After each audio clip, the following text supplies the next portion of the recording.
বাংলাদেশী মিয়া মুছলমানৰ আগ্ৰাসনে কোচ ৰাজবংশীৰ ভেটি মাটিত আগ্ৰাসন চলাই ভাবুকি আনিছে। কোচ ৰাজবংশীসকল নিজৰ মাটিতে আজি এলাগী হৈ পৰিছে। আক্ৰাছুৰ মুখ্য কাৰ্যবাহী জীৱেশ ৰায়ে আমিনগাঁৱত অনুষ্ঠিত আক্ৰাছুৰ ৩৪তম প্ৰতিষ্ঠা দিৱসত ভাগ লৈ এইদৰে মন্তব্য কৰা দেখিবলৈ পোৱা গ'ল। বহুধা বিভক্ত কোচ ৰাজবংশী সংগঠনক একত্ৰিত কৰি নিজ অধিকাৰ সাব্যস্ত কৰাৰ মত প্ৰকাশ কৰে আক্ৰাছুৰ নেতাগৰাকীয়ে।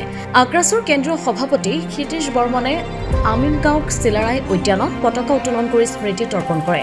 বৃক্ষ ৰোপণ কাৰ্যসূচী ৰূপায়ণ কৰে ভাৰতীয় জনতা পাৰ্টীৰ অনুসূচিত মৰ্চাৰ ৰাজ্যিক উপ সভাপতি প্ৰকাশ দাস আৰু নৰ্থ গুৱাহাটী মাল্টি স্পেচিয়েলিটি হস্পিটেলৰ পৰিচালনা সঞ্চালক ডক্টৰ হৃদয় কুমাৰ দাসে। গীতমাত কোচ ৰাজবংশীয় লোকনৃত্যৰে মুখৰ হ'ল আমিনগাঁও লোক নিৰ্মাণ সভা কক্ষ। মুকলি সভাত আক্ৰাছুৰ কেন্দ্ৰীয় নেতৃবৃন্দই ভাষণ দি জাতীয় অধিকাৰ সাব্যস্ত কৰাৰ বাবে ঐক্যবদ্ধ সংগ্ৰাম গঢ়ি তোলাৰ মত পোষণ কৰে। যিটো কাৰণে আপোনালোকৰ দাবীটোৰ যিটো দুৰ্বল হৈ গৈছে, এইটো সবল দাবী আছিল, এটা প্ৰচণ্ড আপোনালোকৰ এটা আন্দোলন হৈছিলে ইয়াৰ কাৰণে অসমৰ সৰ্বত্ৰ। চাওক, এই কথাটো স্পষ্ট কথা যে সদৌ কোচ ৰাজবংশী ছাত্ৰ সন্থাই 1990 চনত জন্ম হোৱাৰ পিছৰ পৰাই কমতাপুৰ ৰাজ্য আৰু জনজাতিকৰণৰ দাবী অহৰহভাৱে গতানুগতিকভাৱে আমি কৰি আহিছিলোঁ। ফলশ্ৰুতিত আহি এটা পৰ্যায়ত যিধৰণে কোচ ৰাজবংশী জনগোষ্ঠীৰ 1996 চনত জনজাতিকৰণ কৰিছিল, সেই সময়ত মাত্ৰ 6 মাহৰ কাৰণে আমাৰ জনজাতিকৰণৰ যি ব্যৱস্থাটো থাকিলে, তাৰপিছত জনজাতিকৰণৰ ব্যৱস্থাটো আকৌ নাইকিয়া হৈ গ'ল। তাৰপিছত কি হ'ল, আমি গতানুগতিকভাৱে জনজাতিকৰণৰ কাৰণে আন্দোলন কৰি থাকিব লগা হ'ল। আমি আন্দোলন কৰি আছিলোঁ। তাৰপিছত আমাৰ অসমৰ কিছুমান জনগোষ্ঠীয় ভাইসকলে তেওঁলোকেও বিচাৰিছে জনজাতিকৰণ আমিও পাব লাগে। যিহেতু কোচ ৰাজবংশী জনগোষ্ঠীয়ে 96ত জনজাতিকৰণ পাইছিল, গতিকে আমিও পাৱাৰ অধিকাৰ আছোঁ। গতিকে তেওঁলোকেও জনজাতিকৰণৰ যিটো ব্যৱস্থাৰে তেওঁলোকে আগবাঢ়ি আহিছিল। গতিকে একেলগে ঐক্যবদ্ধ হৈ 6 জনগোষ্ঠী, যেনেকৈ কোচ ৰাজবংশী, টাই, আহোম, মৰাণ, মটক, জনগোষ্ঠী, তেনেকৈ 6টা জনগোষ্ঠী, চুতীয়া, একেলগে তেওঁলোকে ঐক্যবদ্ধ হৈ আমি সংগ্ৰামখন কৰোঁ বুলি মত পোষণ কৰিছিল। আৰু তেতিয়াৰ পৰাই 6 জনগোষ্ঠীৰ আন্দোলন চলি আছিল। আজি অসম চৰকাৰ বা ভাৰত চৰকাৰে জানে যে 6 জনগোষ্ঠীয়ে জনজাতিকৰণ বিচাৰিছে। দিছপুৰত যেতিয়াই নেকি অসম চৰকাৰে যেতিয়া ইলেকশ্যন আহিবৰ হয়, তেতিয়া 6 জনগোষ্ঠীৰ জনজাতিকৰণটো কৰিম বুলি প্ৰতিশ্ৰুতি দিয়ে। মাননীয় মুখ্যমন্ত্ৰী প্ৰতিশ্ৰুতি দিব, বিভিন্ন মন্ত্ৰী আমলাই প্ৰতিশ্ৰুতি দিয়ে, আমি জনজাতিকৰণ কৰি দিম। চব গছ থাকিলে মানুহ, হয়নে?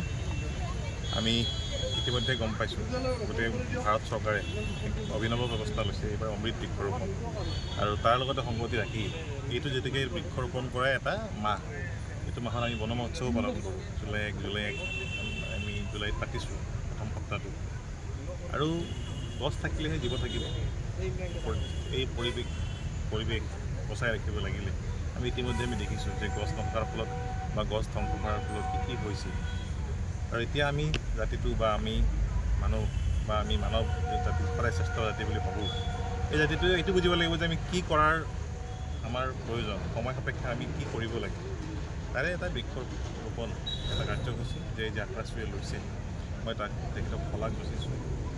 মোকো এটা যি এই পুণ্য কাম কৰা অভাৱৰ কাৰণে মোক যি সুবিধা তেওঁলোকে মাতি ইয়াত আনি দিলে, মই তাৰ বাবে তেখেতসকলক ধন্যবাদ জ্ঞাপন কৰিছোঁ। লগতে যে আক্ৰাছুৰ যি তেওঁলোকৰ আশা বা তেওঁলোকৰ যি আলোচনা, বছৰৰ যি কেন্দ্ৰীয় অধিৱেশন আজি ইয়াত তেওঁলোকে অনুষ্ঠিত কৰিছে, প্ৰতিষ্ঠা দিৱস ইয়াত তেওঁলোকে উদযাপন কৰিছে। এই যি তেওঁলোকৰ উদ্দেশ্য লৈ প্ৰতিষ্ঠা তেওঁলোকে কৰিছিল এই সংগঠনটো, বছৰে বছৰে তেওঁলোকৰ এই জাতিটোৰ উত্তৰণৰ ক্ষেত্ৰত যি অৰিহণা তেওঁলোকে গোটাব পাৰে, তাৰ বাবে মই শুভকামনা দিলোঁ। লগতে এই জাতিটোৰ উত্তৰণ যাতে ঘটে, এই জাতিটোৰ পৰা যাতে আমাৰ মানৱ সমাজে, আমাৰ সমাজখনে যাতে ভাল ব্যক্তিত্ব পায়, ভাল সমাজখনে এই জাতিটোৰ পৰা যাতে এক মানৱ সৃষ্টি হয় বা সমাজখনে যাতে উপহাৰ পায়। আমিনগাঁৱৰ পৰা খৰ্গেশ্বৰ নাথৰ report, IND 365 Assam north east.